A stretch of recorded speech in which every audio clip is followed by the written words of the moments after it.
I'm here to talk about success.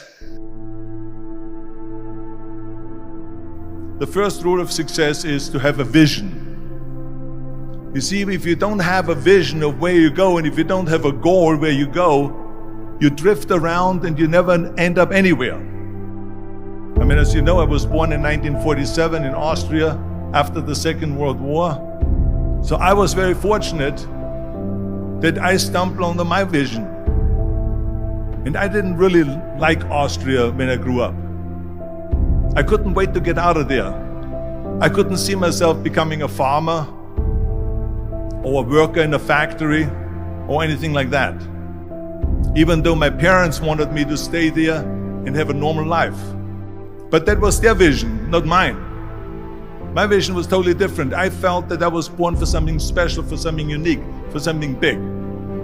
And then one day I went to school. I remember I was 11 years old, and they showed a documentary about America. And there they showed in this documentary the huge skyscrapers, the high-rises, the huge bridges, the 6-lane freeways, and all of this stuff. And I said to myself, that's where I want to be. I don't want to be around here with these little farmhouses and these little buildings. I want to be in America. One day after school, I walked by a store in Graz. So I went inside and I looked around, and then I saw a magazine. I saw a bodybuilding magazine that had Reg Park on the cover. Reg Park was then a 3-time Mr. Universe. And I saw him on the big screen as Hercules. I read that and I said to myself, wow, this is the blueprint for my life. This is exactly what I want to do. I want to become a bodybuilding champion just like Reg Park. I want to get into movies just like Reg Park. And I want to make millions of dollars and be rich and famous just like Reg Park. Do you know how great it felt that I knew where I was going? Imagine the majority of people don't know where they're going. I knew where I was going, that I'm going to become this bodybuilding champion just like him. So it was just a question of how do you do it? I was so relieved, because when you have a goal, when you have a vision, everything becomes easy. So people always ask me, when they saw me in the gym in the pumping iron days, they say, why is it that you're working out so hard? 5 hours a day, 6 hours a day, and you have always a smile on your face. And I told people all the time, I said, because to me, I'm shooting for a goal. In front of me is the Mr. Universe title. So every rep that I do gets me closer to accomplishing that goal, to make this goal, this vision turn into reality. Every single set that I do, every repetition, every weight that I lift will get me a step closer to turn this goal into reality. So I couldn't wait to do another 500-pound squat. I couldn't wait to do another 500-pound bench press. I couldn't wait to do another 2,000 reps of sit-ups. I couldn't wait for the next exercise. At the age of 20, I went to London and I won the Mr. Universe contest as the youngest Mr. Universe ever. And it was because I had a goal. So let me tell you something, visualizing your goal and going after it makes it fun. You got to have a purpose no matter what you do in life. You got to have a purpose. 74% hate their job in America. Now there is not much different when you come to Europe. The majority of people don't like what they're doing, because they're really not doing it because they didn't have a goal and they followed this goal. They just aimlessly drift around, and then all of a sudden there's a job opening, so they get that job because you have to work. But then when you work, it's a chore. It's work. It's not fun. So if you think about, only a quarter of the people really enjoy what they're doing in life. That is unbelievable if you think about it. So I felt so blessed that I knew what I was doing.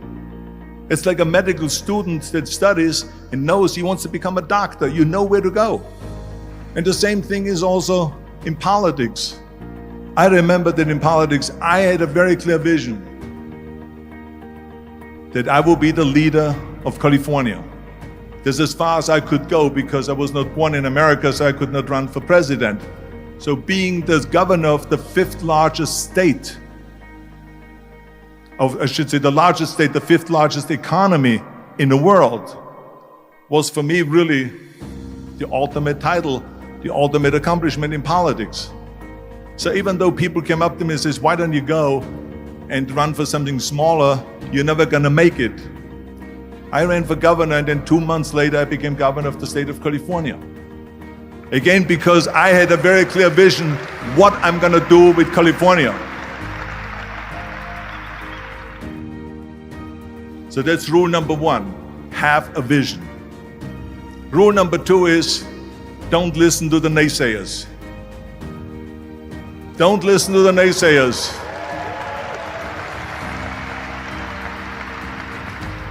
Everything I ever did, the thing that I heard out of people's mouth was, that's impossible. That can't be done. Or no. That is exactly what I heard, and of course I proved to the people that it can't be done.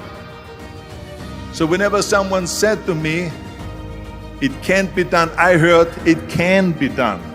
When they said no, I heard yes. And when they said it's impossible, I heard, it is possible. I'm a strong believer of what Nelson Mandela said, that everything is always impossible until someone does it. Well, I'm gonna be the one, I said to myself, I'm gonna do it and I'm gonna show it to them. Maybe it has never been done before. That's perfectly fine with me. But I'm gonna do it. And I did not listen to the naysayers. It's all about the hard work that you put in. I said to myself, in bodybuilding I worked out 5-6 hours a day. I'm gonna do the same thing now for acting. And of course I went to college to study English. I studied the accent removal, acting classes, and all of this stuff, all day long. I worked and I worked and I worked. And within a short period of time, I made one movie called Hercules in New York, which of course went right into the toilet. But it didn't discourage me. I still had the same vision. And then all of a sudden I did Streets of San Francisco.